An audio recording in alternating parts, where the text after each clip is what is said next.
As Sayyid Hussain Nasr, the living Islamic philosopher who lives in Washington today, observes, there is near total disequilibrium between modern man and nature, as attested by nearly every expression of modern civilization, which seeks to offer a challenge to nature rather than cooperate with it.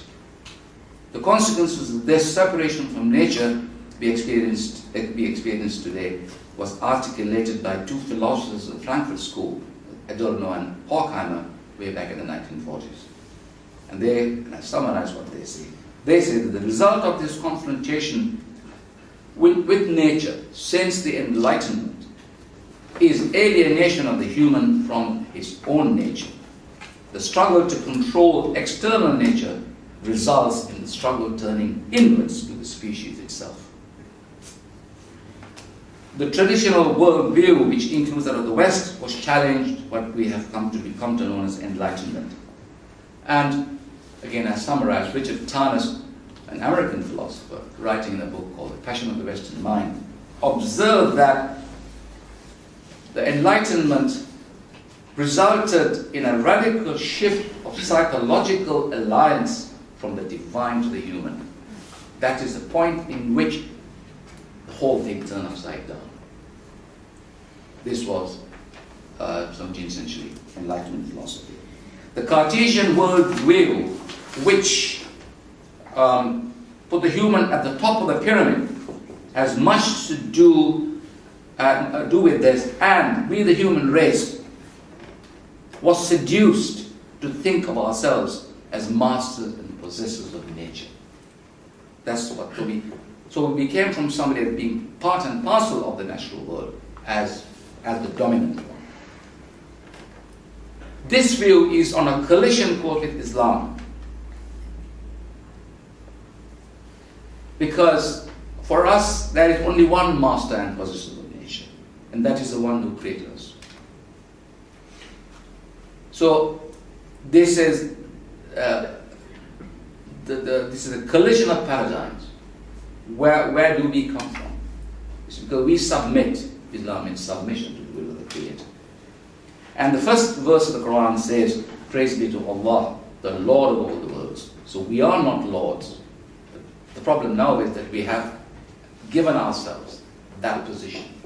We are now masters of creation. And the Muslims belong to this paradigm, not to the paradigm of Islam, to the paradigm of the dominant paradigm of the Western model. That's where we belong.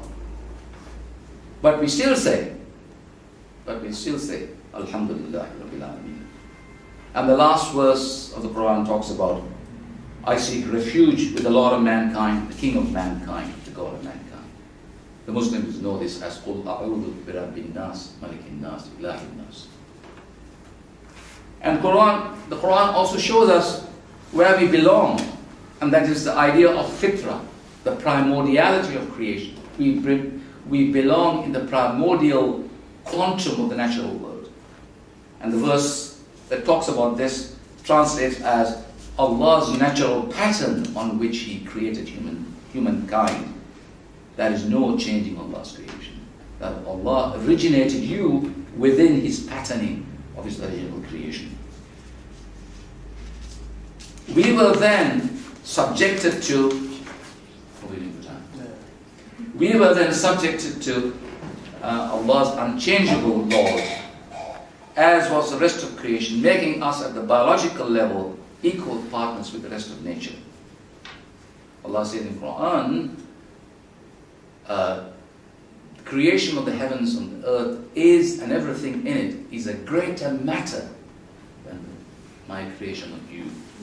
Everything is greater. It's a greater matter than my creation of the human being. The different elements of the universe working together keep nature in balance.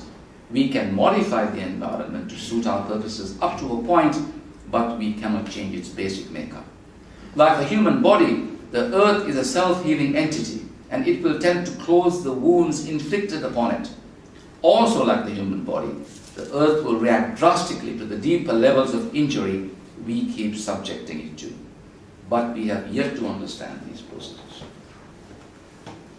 So that's a very quick summary of where I think is the major difference between the Western paradigm and the Islamic paradigm. One posits, works from a position of domination.